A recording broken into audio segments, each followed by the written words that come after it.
The gate that locked us out. We weren't loud. We weren't late. We just weren't white. That was the thought screaming in my head as I stood there, passport in hand, ticket printed, blazer pressed, frozen at the gate while everyone else glided past us with champagne smiles. My sister clutched her boarding pass so tightly it started to crumple. First class. Our names were printed clear as day, but that didn't stop the gate agent from staring at us like we'd shown up to the wrong party. I smiled. Politely. Too politely. Is there a problem? I asked. She didn't answer. Just looked back at her screen, then up at us, then back at her screen again. I could almost hear the assumptions clicking in her brain faster than her keyboard. Before I go on, if you've ever been judged for how you look instead of who you are, this story is for you. Hit that like button, drop a comment, and don't forget to subscribe, because these stories, they happen every day. And we need to keep telling them. Are you sure you're in the right line? The gate agent finally asked, still not making eye contact. My sister's face dropped. I swallowed the heat rising in my chest. Yes, I said, holding up the ticket like it was a weapon. We're flying first class. Flight 172 to Seattle. Her eyes flicked down, narrowed slightly. Then she did something I'll never forget. She held out her hand. Not for our IDs, she already had those, but for our tickets. As if she needed to verify them again. As if first class couldn't belong to girls like us. We stood there, humiliated, while she whispered to another agent. I caught the words double check and security protocol. Passengers filed past us, glancing, frowning, then moving on. No one asked if we needed help. No one ever does when you look like us. A white man behind us huffed. Can we get moving here? Some of us have connections. I turned to him. She's double-checking our tickets. He looked at me like I'd just claimed the moon. You're in first? I didn't respond. I didn't need to. My silence said everything. Yes, I'm in first. Yes, this is my seat. Yes, I belong here. Even if no one else thinks I do. 10 minutes passed. The boarding lane emptied. We were the last ones standing, like a mistake that hadn't been erased yet. The gate agent finally said, "We'll need to speak to a supervisor. Can you step aside for a moment?" She didn't wait for an answer. She just waved in the next passengers. My sister looked at me, eyes wide. Bottom lip trembling, but holding strong. "What do we do?" she whispered. And for the first time in a long time, I didn't have an answer. I didn't want to make a scene, but I also wasn't going to disappear. I pulled out my phone, scrolled to the top of my contacts, clicked the number I hadn't called in months, not since we argued about law school, or rather, me not going. My father. He answered on the first ring. "Baby girl," he said, and that's when my voice cracked, not from weakness, but from the weight I'd been carrying in silence. "Dad," I said, "they won't let us board. They said we don't belong in first class." There was a pause. A pause that told me everything I needed to know. "Which airline?" he asked, his voice colder than I'd ever heard it. I told him. He didn't say another word, but 30 minutes later, every gate around us stopped boarding. Every single flight. We didn't know what he'd done yet, but we knew one thing. Something in the sky had just shifted, and this wasn't over. Not by a long shot. We paid, they still said no. She stared at our boarding passes like they were forged. Like we were forged. By now, the gate was nearly empty, except for us. The silence around us wasn't peaceful. It was heavy. Suspicious. Loaded. Every glance from the crew. Every quiet whisper from the staff. Every second we were made to wait felt like a statement. You don't belong here. They'd taken our tickets, our IDs, even our seats, if we were being honest. And still, no one said what we already knew. They didn't think two black girls belonged in first class, even if the system said we paid for it. "I don't understand," my sister whispered. "We did everything right." She was right. We booked through the airline's website, selected our seats, checked in early, printed our boarding passes. We were wearing our best clothes, not that we should have to. We were polite, not that we should have to be. We were patient, but that was wearing thin. I looked at her and realized something terrifying. She wasn't surprised. She was used to this. The supervisor finally arrived. A tall man, maybe mid-40s, white, dressed in a blazer too tight at the shoulders and a smile too forced at the edges. "Good evening, ladies," he began, as if this were customer service training 101. "We're just working through a little confusion here." I raised an eyebrow. Confusion about what? Well, he glanced down at the boarding passes, our boarding passes, then back at the screen behind the desk. "There seems to be a duplicate booking. It's possible these seats were reassigned." I leaned forward. "Reassigned to who?" He hesitated. That's not information I can disclose. Why not? I pressed. Because I'm black?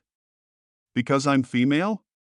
Because I don't look like your idea of first class? He didn't answer. Because he couldn't. The most insulting part? They never said it was racism. They never had to. That's the magic of modern discrimination. It hides behind words like policy and protocol and procedure. But the wound it leaves? Always feels the same. Passengers began boarding the next flight over. We watched as a white couple in gym clothes waltzed through the first-class lane. No ID check, no hold-up, no second glances. Just nods, smiles, and the occasional, "have a great flight." Meanwhile, we stood frozen in this bubble of doubt that wasn't ours but somehow became ours. Then, something strange happened. A sudden voice came over the airport PA. "Attention all passengers, please be advised that Flight 172 has been delayed due to unforeseen circumstances. Further information will be provided shortly." The gate agent froze. The supervisor's smile vanished. More agents appeared, speaking in hushed tones. Passengers groaned, shifted, checked their phones. But I saw it in their faces, this wasn't normal. Within 5 minutes, all gates on our concourse reported delays. Not just our flight. Every single flight. One by one, monitors flipped from on time to delayed. The tension shifted fast. The gate crew looked panicked. Supervisors made calls, whispered behind computers, stared at each other like someone just pulled the plug on the entire operation. My phone buzzed. Dad. He never texted me. He called. But this time, it was just one line: "Don't move. They'll come to you now." I read it 3 times. Didn't know whether to feel safe or afraid of how much power he truly held. The supervisor returned to us, his voice lower now. "Ladies, I think there's been some miscommunication here." I gave him the same look he gave me 20 minutes ago. Unblinking, measured. He cleared his throat. You're cleared to board. In first class. We apologize for the delay." My sister looked at me, confused. Then she glanced toward the gate. The door was open. Our plane, still grounded. I turned back to him. "Who made the call?" He hesitated. Then, "I'm not at liberty to say," which told me everything, because when powerful people move, silence follows. We walked toward the gate. I took the boarding passes from his hand myself. No smiles, no thank yous, no need to pretend we were grateful. We weren't. We had seats, but we didn't yet have justice. And even though the plane was grounded, something bigger had just taken flight. The call that changed everything. I didn't want to call him. I wanted to believe we were enough. For years, I told myself I'd make it on my own. No favors. No shortcuts, especially not from him. My father was complicated. To the world, he was a titan. To me, he was mostly absence. Board meetings, international calls, speeches on equity and aviation, but rarely dinner at home. And yet, in that moment at the gate, when humiliation tightened around my chest like a vice, I called him anyway, and everything shifted. We boarded the plane in silence. First class had only a few passengers so far, mostly men in suits, reclined with earbuds, half watching us as we walked past. No flight attendants greeted us. No champagne was offered. The mood was tense. Artificial. Like everyone could sense something was off, but couldn't quite name it. We found our seats, 1A and 1B. Sat down. I let my bag rest on the floor for a second before a crew member rushed over. "Miss, you'll need to stow that immediately." No warmth, no apology, just pressure. Still, I tucked the bag under the seat, sighed, breathed. My sister looked at me. "Are we really gonna fly after that?" I didn't answer, because I wasn't sure. 10 minutes passed, then 15. No movement. A captain's voice crackled over the PA. "Ladies and gentlemen, we're currently experiencing a logistical delay and are awaiting further clearance before departure. We appreciate your patience." The man across the aisle glanced up. Never heard that before. And suddenly I knew. This wasn't just about us. My father had pulled a lever somewhere high above this plane, and it hadn't stopped with one gate. Back on the tarmac, airport vehicles buzzed around like stirred-up ants. Inside, crew members whispered behind galley curtains. The woman across from us, a business traveler with platinum status, judging by her lanyard, looked confused. "They grounded every flight," she muttered. "That doesn't happen. Not without airspace clearance or FAA directives." She turned to us. "Do you two know what's going on?" We just stared forward. Then, a man appeared in the aisle. Black suit. No name badge.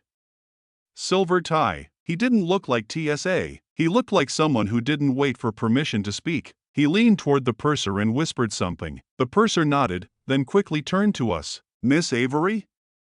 Your presence is requested at the jet bridge for a moment. I looked up, startled. How do you know my name? The man in the suit answered. Your father asked for you. I rose, walked to the front of the plane. The first officer opened the door without hesitation, and there, just outside the cabin, flanked by 2 airport officials, stood the director of airline operations. Gray suit. Polished, but pale, like someone who'd just been handed a loaded file too late to shred it. He stepped forward. Miss Avery, we deeply regret the situation at Gate 42. I want you to know we're conducting an immediate review of all involved personnel. This kind of treatment, I cut him off. What kind was it? He blinked. I mean, no, I said. Say it. He hesitated. Then, softly, discriminatory. Silence. I didn't smile. Didn't nod, because I wasn't there for their guilt. I was there for acknowledgement. He cleared his throat, continued. Your father has been instrumental in shaping this airline's executive oversight. We had no idea. You didn't need to know who he was, I said. You only needed to treat us like we belonged. Behind him, the gate agent from earlier stood with her hands clasped, eyes down. She wasn't crying, just humiliated in a way I'd known since I was 12. I looked at her. Have you ever had a black woman tell you no before? I asked. She looked up, eyes widening. I continued. Now you have. Then I stepped back onto the plane. When I sat down again, my sister asked, what happened? I smiled slightly. Dad made a few calls. A few hours later, mid-flight, finally in the air, the captain made an announcement. We'd like to extend our sincere apologies to Miss Avery and her sister.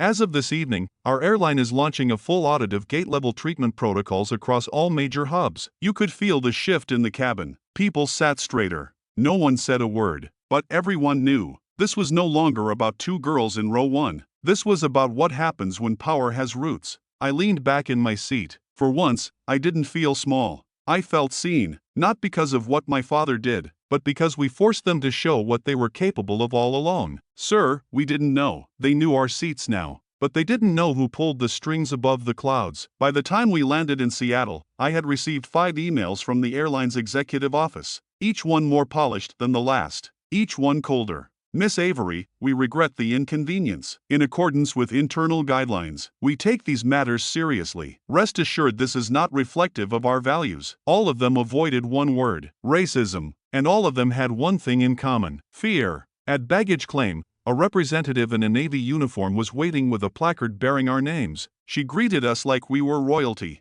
offered water bottles, a car service, even gift cards for future travel. My sister looked at her, half smirking. This feels like hush money. The woman didn't laugh. She wasn't allowed to, just stuck to the script. We hope you'll give us another chance to earn your trust. I turned away without replying, because trust wasn't something to be earned anymore. It had already been spent. On the ride to our hotel, my father called again. Everything resolved? Not really, I said. He exhaled, long and slow. You want me to escalate this to the board? Already did, didn't you? He paused. That's not the point. No, I said. The point is they saw 2 black girls at the front of the plane and assumed fraud. That's exactly the point, he answered. Silence hung for a moment. Then he added, you did well, baby. It felt strange, like a compliment from someone who rarely gave them, because he expected excellence without applause. At the hotel, the receptionist greeted us with champagne, said everything was taken care of by Mr. Avery's office. We nodded. We were tired. We were not impressed. Later that evening, I opened Twitter. The story hadn't gone viral yet, but something was bubbling. Someone from the gate crew had leaked part of the incident, just enough to draw eyes. A blurry photo of me standing at the counter, phone in hand. Captioned, when she called her daddy, all flights stopped. Literally, hundreds of comments flooded in, some praising, some mocking, and some cutting. Of course she's related to someone powerful. They always play the victim. Another example of rich kids crying racism. Why does everything have to be about race? I closed the app, not because it hurt, but because it proved my point. The next morning, I received a call from someone I didn't expect, the airline CEO. She was calm, professional, precise, but under the surface, she sounded shaken. Miss Avery, I want to apologize directly.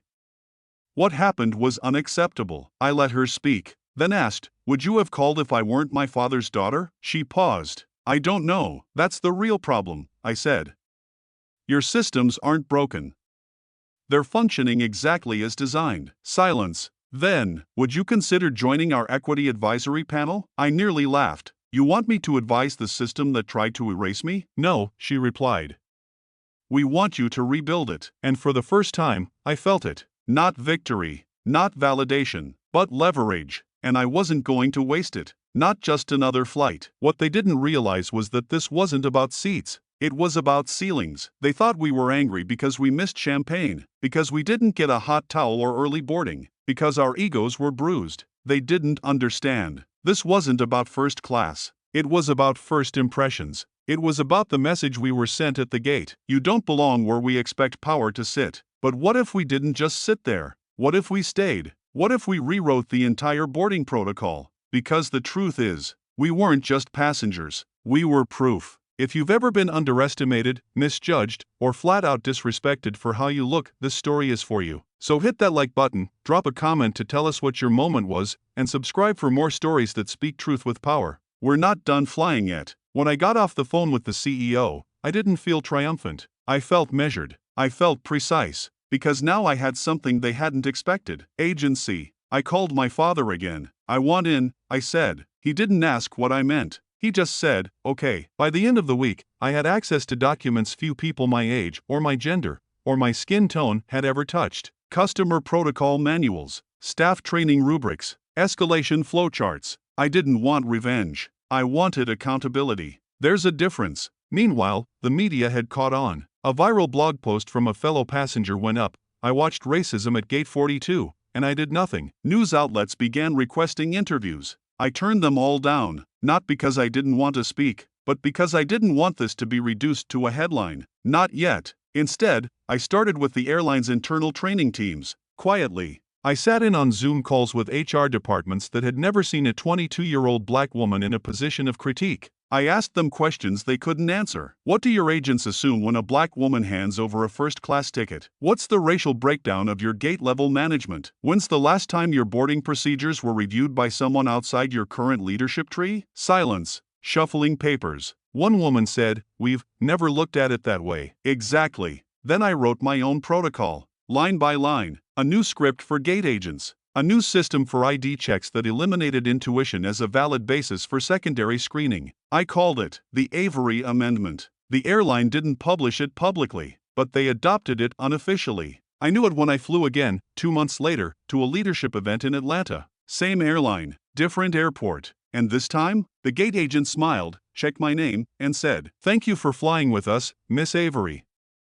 Your seat is 1A. No second glance. No pause. Just respect." Back on that first flight, 2 months earlier, I hadn't accepted the champagne. But on this one, I raised the glass. To every woman who ever sat in row 35 when she paid for row 1. To every daughter who learned early how the world measures skin before merit. And to every person who's ever had to call their father. Not because they were weak, but because the world wasn't ready for their strength alone. Whispers behind the curtains. They couldn't unsee us now. But they still hoped we'd disappear. The real fallout didn't happen at the gate. It happened in rooms with closed doors, hushed voices, and reputations on the line. It happened when names were whispered in hallways, not printed in headlines. When memos were marked internal use only. When executives scheduled meetings with PR not to apologize, but to control the story. We were no longer just two black girls at an airport. We were the crack in the system they couldn't seal shut. And that terrified them. After the Avery Amendment was quietly implemented, I began receiving emails, not from CEOs or spokespeople, but from people like us, gate agents, pilots, interns, flight attendants, most of them black, some brown, a few white, all of them with stories they'd never dared tell. One woman wrote, "I've worked this job for 12 years. I've seen passengers in hijabs, turbans, braids, and tattoos get flagged every single day. We're told it's just protocol. But we know better." Another message came from a young intern in corporate legal. "Thank you. Until your story broke, I thought I was crazy for seeing what I saw. Now I know I'm not." I realized something no press conference could capture. People weren't waiting for policies. They were waiting for permission to speak, to challenge, to stop pretending. At the same time, not everyone was thrilled. A leaked internal message from a VP read, "We cannot allow personal grievances to dictate enterprise-wide policy."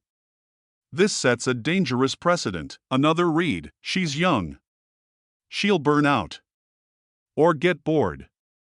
Either way, this will pass. I pinned that one on my wall, just to make sure it wouldn't. Meanwhile, my sister had found her own path. She started an online community called the A-List, short for Assigned to Less. It was a digital space for travelers of color to share stories of silent mistreatment. The group grew fast. Thousands of members, hundreds of testimonies. No one was surprised anymore by the abuse. They were just surprised someone was finally documenting it. I started posting anonymously, too, stories of passive aggression, of random selections, of smiling condescension, but also stories of resilience, of women refusing to switch seats, of kids asking, "Mom, why do they keep checking our bags?" Of fathers who took the phone call no one else could. One night, I received a message that stopped me. It was from a former airline executive, retired, white, male, polite to a fault. "You're not wrong," he wrote, "and you're not the first to try. But you might be the first they can't ignore." I read it twice, then wrote back, "They'll try." "Yes," he replied, "they always do. Just don't let them teach you to settle for being tolerated. You weren't built for their boxes." I printed that too, and taped it right beside the threat, because between fear and faith, I chose both. One to remember the risk, the other to remember the reason, the lesson they never taught. They taught us how to fly planes, but not how to land with dignity. The airline didn't want a revolution, they wanted a resolution. Quiet. Contained.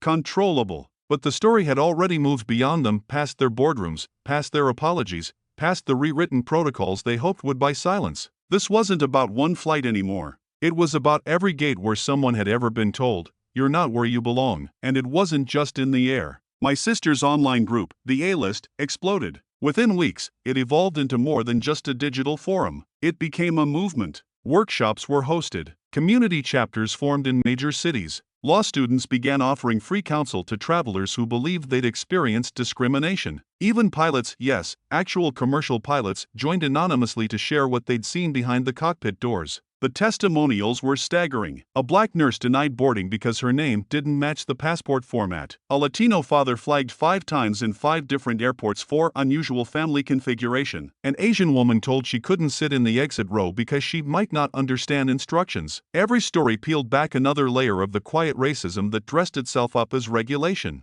And then came the invitations. Not from the airline, not from journalists, from universities. Professors wanted us to speak to students. Aviation schools wanted us to guest lecture. Policy departments asked for input on their DEI frameworks. At first, I said no. I wasn't a professor. I wasn't an activist. I was just a daughter who made a phone call. But then I remembered. That's exactly how systems are built. Not by degrees, by decisions, by people who decide silence isn't worth the cost anymore. So I spoke. At Howard. At Stanford. Even at a private university whose board had my father's name etched into the wall of donors. Funny how the world comes full circle. One moment I'll never forget. After a talk at an Ivy League symposium, a white student approached me in tears. "I've flown first class my whole life," she said.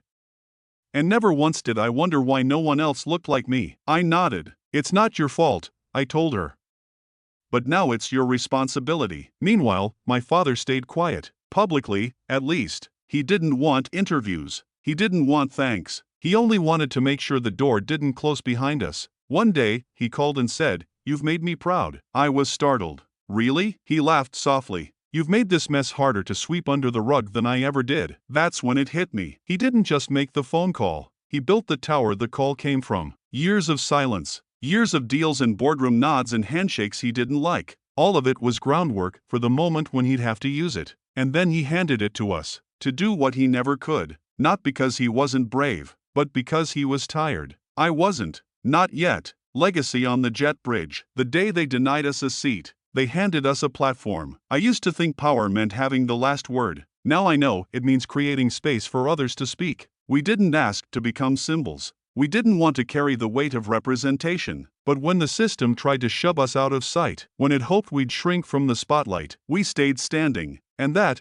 it turns out, is its own kind of revolution. 1 year after that flight, I stood on a stage in New York City. The backdrop behind me showed a new campaign from the airline, Welcome Without Question. They'd launched it after integrating the Avery Amendment across all U.S. routes, not just for optics, for operations, Training programs changed. Complaint reviews diversified. Even the gate announcements had new scripts tested by teams we trained, not just written by HR. The story of what happened to us required reading. My sister was beside me. She no longer trembled at microphones. She commanded them. The A-List had become a registered nonprofit, with chapters in 22 cities and an annual summit on equitable travel. 1 week before the event, the original gate agent sent a letter. It wasn't a legal one. It wasn't defensive. It was an apology. She wrote, "I saw 2 black women and thought, mistake, not fraud, not threat. Just, not first class. I was wrong. I am sorry, and I've left that job to work on the other side now, with passengers, because you showed me what I refused to see." I didn't know what to say, but I kept the letter. Not to forgive her. To remember how deep the lie had settled and how powerful truth can be when it arrives wearing your name. As I stood there on stage, the final applause began to swell. Not for us, for what we'd started, and what others would now continue. After the event, my father met us at the back exit. He looked smaller than I remembered, quieter, but prouder. He pulled me into a hug. "You made it loud," he said. I smiled. "You built the tower," I replied. "I just spoke through it." That night, back at the hotel, I finally opened the last of the letters we'd received since that day at Gate 42. It was from a teenager in Detroit. Just 3 lines. "I'm learning to fly now. One day I'll be the pilot who says, 'Welcome aboard,' and mean it." I folded it gently, placed it in my journal, and wrote beneath it, "Legacy isn't the seat you sit in, it's who gets to sit after you." So no, this wasn't about first class. This was about first chances. This was about the day they tried to close the door, and ended up opening every single one we walked through.